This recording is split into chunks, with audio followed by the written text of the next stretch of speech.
everyone. Welcome back. Please comment, rate, subscribe, folks. Comment, rate, subscribe, like the videos. Also share the videos. I want to thank everyone that does like, watch, and share my videos. You folks are the absolute best. Listen, folks, there's a link tree down below. Has a link to all of my social media platforms. Please go down there, follow me across all my social media platforms, and talk to me because I talk back. Also down there as well as the links to all of my YouTube pages. Please go down there, subscribe to all my YouTube pages, and turn on your notifications so when I post content, you folks will be in the know. So with that said and done and put to the side, I've come to talk to you folks today about Quinnen Williams' foot injury. We're also going to talk about Marcus Maye and contract talks that, are continuing to be worked around him as well.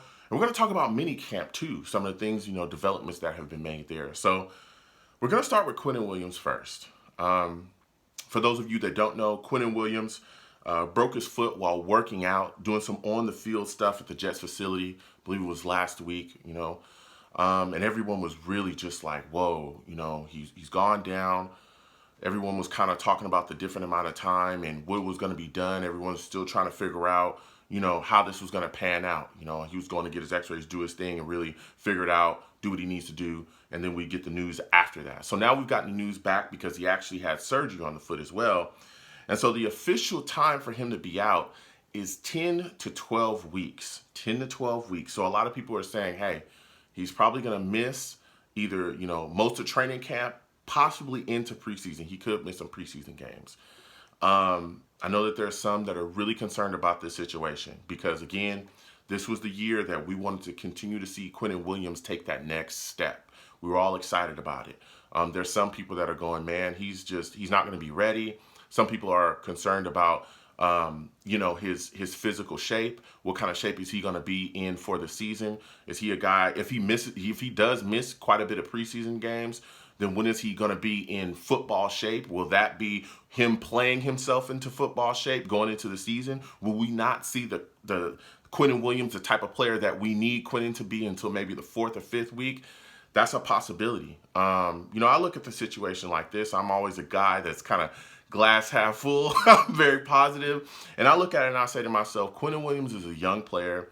He's a guy that, I think can keep himself in shape. Even though the foot, is jacked up, there's other things that they can do, to kind of keep him in shape, especially if he checks his diet and make sure that he's all, they're good to go and he doesn't, eat like crazy, which he doesn't. He's a guy that really watches himself because we've seen him, he played and he was in great shape last season as well. And there were some injuries that nicked him up here and there.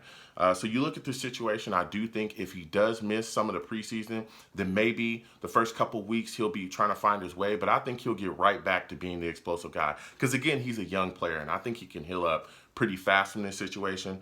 10 to 12 weeks, I'm willing to wait and, make sure he's good to go. I don't want him out there before he's fully healthy and fully ready. That's the one thing, especially with a foot injury like that. He's a big guy. He's got to do his thing. He's in the trenches pushing people around and being explosive. I want to make sure he's 100% before he gets on the field. So I have a very bright outlook on this situation for Quinnen Williams, and I think he's going to be all right. He might be, still a little bit sluggish, maybe week 1, week 2. It depends on when he comes back within the preseason, but I think he's going to be all right this season. So I have high, expectations for him. So salute to Quinnen. Hey, man, can't wait till you out there. Get healthy, do your thing if you're watching. So next we're going to talk about Marcus Maye. Oh, man. Everyone knows how much I love Marcus Maye. I think this guy's phenomenal. So for those of you, this contract stuff with Marcus Maye has been kind of ongoing. Last season, we looked at the situation and, Jamal Adams had departed. People were over the moon about having Marcus Maye here now because it's like, hey, look, Jamal Adams is gone, but we got Marcus Maye. Let's make sure that we resign him, we keep him. He's a guy that could be, a building block on this defense, a guy that could be a cornerstone that we can continue forward with. We go into the offseason, and we're all thinking this offseason, hey, look, Marcus Maye is here. We're going to get a deal done. We're going to keep him a Jet. Things just didn't work out, right? Then Marcus Maye's agent comes out, and had a lot to say about the situation, and it wasn't positive. He really blasted the Jets, okay? And then you have the fan base coming back saying, yo, Marcus, check your agent. You know what I'm saying? He shouldn't be on social media saying those things. And all of a sudden, the deal that we all thought would keep him here long term kind of, dissipated, and he ended up getting franchised. So he gets the franchise tag. He signed it So, of course, he's going to play under us this season. But Coach Sulla comes out, in some recent, media meetings that he's had, and he said that they are working relentlessly to make sure that Marcus Maye gets that long-term deal that he's seeking, and they're looking to keep him a Jet. Let me tell you something that's huge, okay? Because this guy, Marcus Maye, is phenomenal. He's a team captain. We all know he's also a team-voted MVP. If you look at our last season, that dude made so many plays, it was ridiculous. He made some amazing plays in the Raiders game, which we eventually lost because of a bad defensive call by Quinnen Williams. But nonetheless, Marcus Maye really made a big play in that game, to keep us in it. You look at those other games throughout the season where he was really a part of everything. And again, with Jamal Adams departing, guess who stepped into that role and was able to show his versatility? Marcus Maye. He did a lot of things we asked Jamal Adams to do, and then he also went back into his natural role, and he was in coverage, and he was making sure that nobody was getting, behind these cornerbacks that we had that kind of struggled at times, but because of Marcus Maye in coverage, they were really able to, shore up some things there. He was also second on our team in interceptions. Like, this guy really put on for us, and he's shown that he's phenomenal. And even when Jamal Adams was here, one of the reasons why Jamal Adams was, successful with him roaming around the field and doing his thing was because we had Marcus Maye back there, in coverage, shutting things down. So he's always shown that he's been a vital part of this defense. And if you can lock him up long term, if you can get this guy and keep him here to be a Jet, that does nothing but bode well for us. It does two things. One, it shows the player, listen, we appreciate you and all your hard work and efforts to do every single thing that you need to do on a weekly basis to make sure that you're prepared for football games and that you're putting this franchise first, all right? So it absolutely shows players that, hey, look, you do your thing here, we're going to keep you. But it also reverberates throughout the rest of the locker room because it tells a lot of these younger guys as well that are just coming in that we are a franchise that wants to keep the guys that we draft.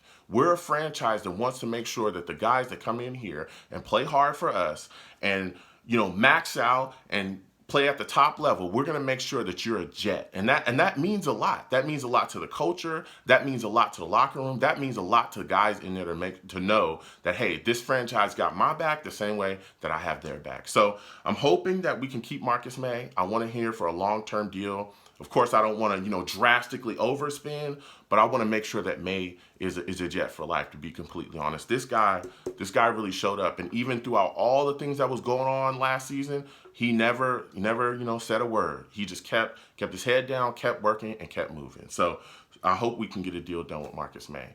So now getting to minicamp, you look at the situation in minicamp, there's been a lot of positivity surrounding minicamp, and I love it. From Robert Sulla talking about, the stuff going on with him as far as a coach. For those of you that may not know or didn't see it, he, of course, this is his first time being a head coach in the NFL. So, they blew the whistle for practice, and he, was going to his natural stance as a coordinator or an assistant coach, and then he realized, whoa, I'm the head coach of the team. I need to get to the front.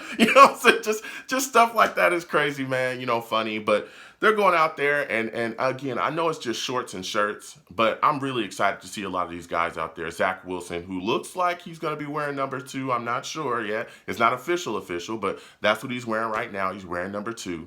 And he's out there, going through his drills and doing his footwork stuff. Really nice to see. Even through some of the drills, some of the things we saw, his connection with Elijah Moore. Boys, first off, Zach Wilson's got an arm, and he makes it look very easy, very effortless throws. But Elijah Moore is very impressive as well. Watching him get in and out of his breaks, and again, I know it's just shorts and T-shirts or whatever, and just they got a helmet on. I get it. But listen, this dude looks like he can hit another gear whenever he feels like it. I'm loving this. And this Wilson-Moore connection, I'm telling you, it's just ringing in my head. You know what I'm saying? I think we're going to be hearing that for years to come. So I'm super excited about that too. We've also made some signings as well. Of our draft class, we signed about 6 out of 10 guys at this point. Of course, I know we're still working on more. But we got Sherwood, Michael Carter, Pinnock, Hamza Neraldine, Brandon Eccles, and Jonathan Marshall. They've all signed their deals, so they're good to go. And they're, out there doing their thing that they've signed, on the dotted line for their contract. So I'm just so excited about the direction that the New York Jets are going. So excited about what we've done.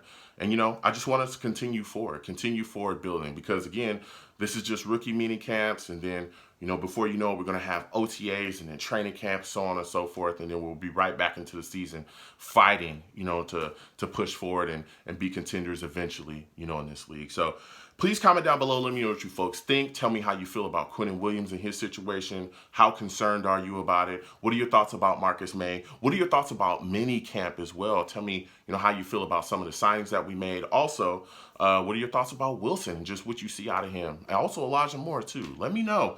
Let me know, folks, because there's a lot of positivity surrounding this franchise, and I absolutely love it. So salute to you folks. You folks have a good one. Peace.